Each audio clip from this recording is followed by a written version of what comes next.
B S Urdu course تاریخ ادبی اردو اور ادبی تحریکیں۔ بسم اللہ الرحمن الرحیم۔ عزیز طلبہ و طالبات، بی ایس اردو کے کورس تاریخ ادبی اردو اور ادبی تحریکیں میں آج آپ پڑھیں گے دبستان دہلی کے حوالے سے یہ لیکچر ہوگا۔ دبستان دہلی، آغاز، پس منظر اور ادوار، یہ ہمارا عنوان ہے۔ آج کے لیکچر میں ہم دبستان دہلی کے آغاز پر بات کریں گے۔ اس کے بعد ہم یہ دیکھیں گے کہ دبستان دہلی کا سیاسی اور سماجی پس منظر کیا ہے، اور یہ کہ دبستان دہلی کے مختلف ادوار جو ہیں وہ کون کون سے ہیں، یعنی کون سا زمانہ ہے کہ جس میں دبستان دہلی کا آغاز ہوا اور دبستان دہلی کا ارتقا ہوا۔ اس سے پہلے جو لیکچر ہوا تھا اس میں آپ نے دبستان کے بارے میں پڑھا ہے کہ دبستان کیا ہوتا ہے، اور اس میں نے آپ کو یہ بتایا تھا کہ دبستان دراصل ادبستان ہے، یعنی ایک ادبی مرکز، شعر و شاعری کا یا ادب کا ایک مرکز، ایک علاقہ، ایک خطہ کہ جہاں کے شعراء جو ہیں وہ ایک ہی طرح کی شاعری کریں اور اس دور کے اور اس خطے کے جو سماجی اور سیاسی حالات ہیں ان سے متاثر ہو کر ان کی شاعری میں کچھ ایسی خصوصیات پائی جائیں کہ جو ایک جیسی ہوں۔ تو ان شعراء کو یا ان ادیبوں کو ہم ایک دبستان کے شعراء یا ایک دبستان کے ادیب کہتے ہیں۔ اور پھر آپ کو یہ بھی بتایا گیا تھا کہ اردو شاعری کے دو بڑے مشہور اور نمائندہ دبستان ہیں، جن میں سے ایک دبستان دہلی ہے اور دوسرا دبستان لکھنؤ ہے۔ یہ آپ نے پچھلے لیکچر میں پڑھا تھا۔ انہی دبستانوں میں سے دبستان دہلی کے پڑھنے کا آغاز ہم آج کے لیکچر میں کر رہے ہیں۔ تو دبستان دہلی کا سب سے پہلے جو ہے ہمارے سامنے سوال یہ ہے کہ دبستان دہلی کا آغاز کب ہوا، کیسے ہوا۔ تو آپ نے ایک لیکچر میں ایہام گوئی کے حوالے سے جو پڑھا تھا، دہلی میں ایہام گو شعراء، یعنی شمالی ہند میں ایہام گو شعراء کے حوالے سے آپ نے پڑھا ہے، اور اس سے پہلے آپ نے دکنی دور کو پڑھا ہے۔ آپ ان لیکچرز کو اگر دیکھیں تو آپ کو یہ بتایا گیا تھا کہ اردو زبان شمالی ہند یا دہلی سے دکن کی ہے، لیکن اردو میں شعر و ادب کی تخلیق کا آغاز جنوبی ہند یا دکن میں ہوا ہے، اور پھر ولی دکنی جب دہلی آئے ہیں تو ولی دکنی کی وجہ سے دہلی میں یا شمالی ہند میں اردو شاعری کا باقاعدہ آغاز ہوا ہے، اور پہلے دور کو ہم ایہام گوئی کا دور کہتے ہیں۔ پچھلے لیکچر میں یہ بات ہوئی ہے، یعنی زبان شمالی ہند سے یا دہلی سے جنوبی ہند یا دکن کو گئی ہے، لیکن اردو میں شعر و ادب کی تخلیق کا آغاز جو ہے وہ جنوبی ہند یا دکن میں ہوا ہے، اور بعد میں شمالی ہند یا دہلی میں اردو شاعری کا باقاعدہ آغاز ہوا ہے۔ اور اس حوالے سے آپ کو یہ بھی بتایا گیا تھا کہ سن 1700 میں دکن کا شاعر ولی دکنی دہلی آتا ہے، اپنا کلام صاحب لے کر آتا ہے۔ دہلی والے دہلی میں اس وقت اردو جو ہے بطور بول چال کی زبان کی اسپوکن لینگویج کے رائج ہے، لیکن دورہ جو ہے وہ فارسی شاعری کا ہے۔ عام طور پہ شاعری جو ہے وہ فارسی میں ہو رہی ہے، لیکن جب ولی دکنی کا کلام دہلی والے دیکھتے ہیں تو دہلی میں بھی اردو میں شاعری کرنے کا ایک شوق جو ہے وہ پیدا ہو جاتا ہے۔ اس کے بعد اور سن 1720 میں پھر ولی دکنی کا مکمل دیوان دہلی آ جاتا ہے۔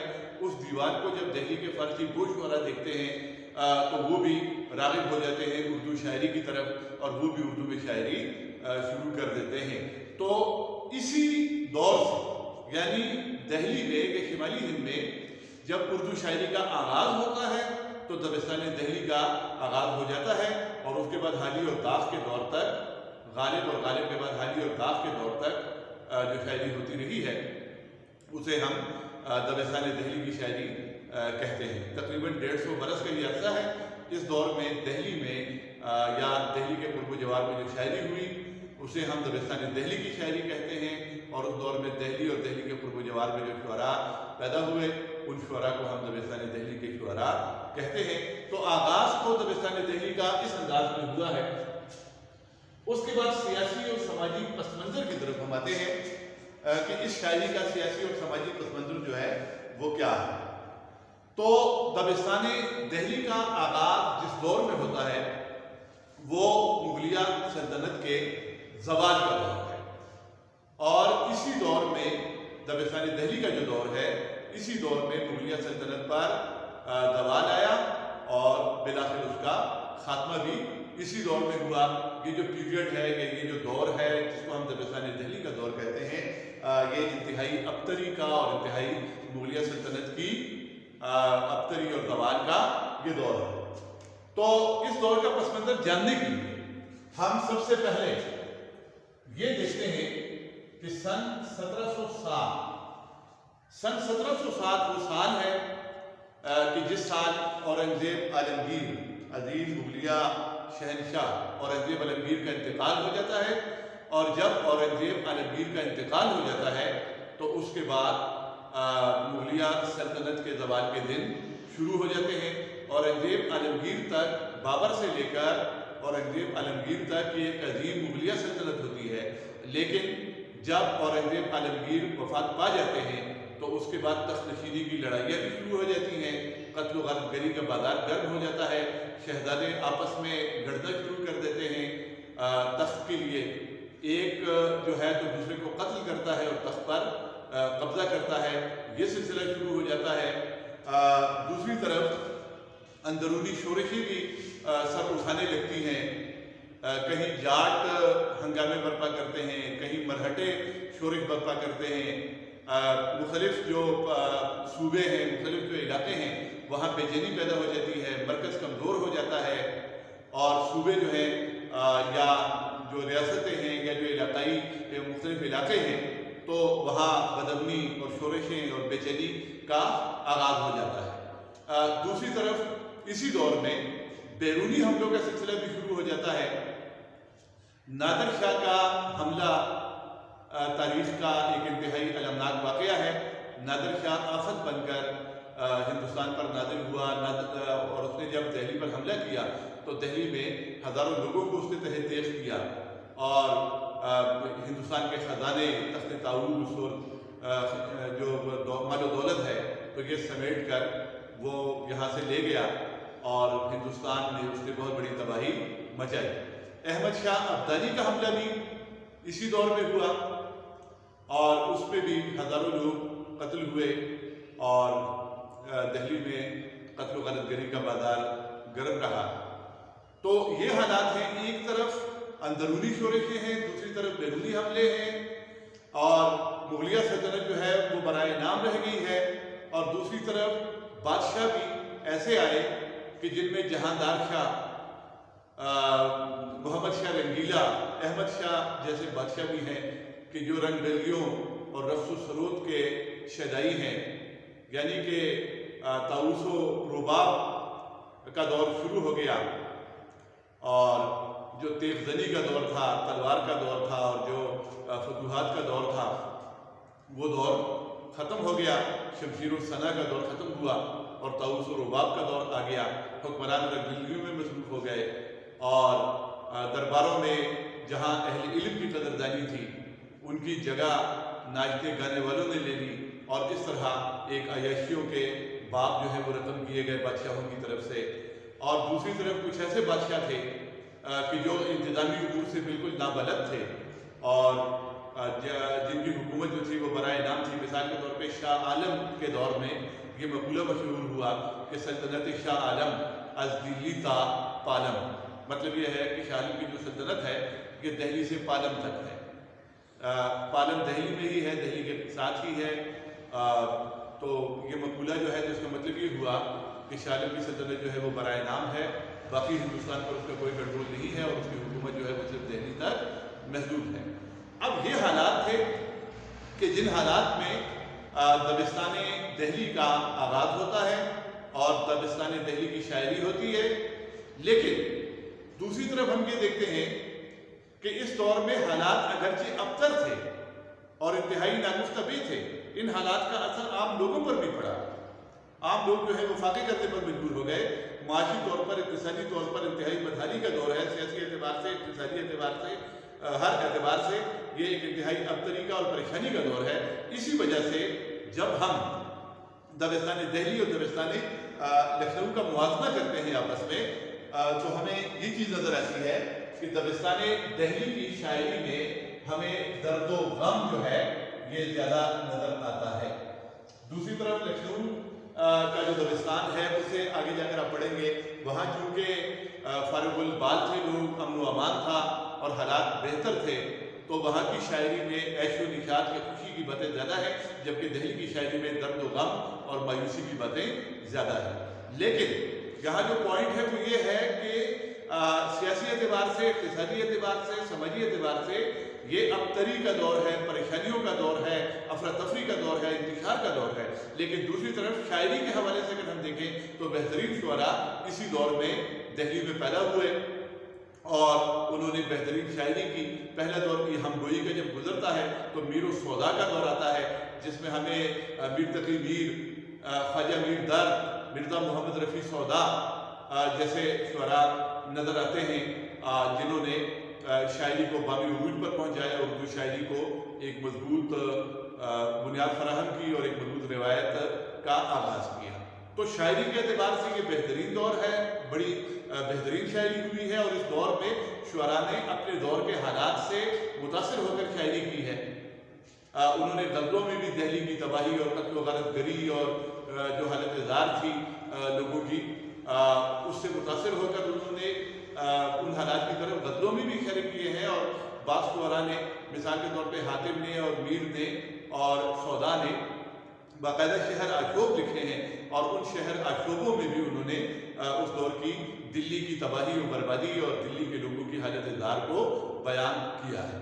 تو یہ ایک پس منظر تھا اس دبستان کے آغاز کا. اس کے بعد ہم آتے ہیں دبستان دہلی کے ادوار کی طرف. یہاں آپ کے سامنے دو کالمز ہیں, یہاں لکھا ہوا ہے ڈاکٹر نور الحسن ہاشمی اور یہاں لکھا ہوا ہے ڈاکٹر خواجہ محمد زکریا.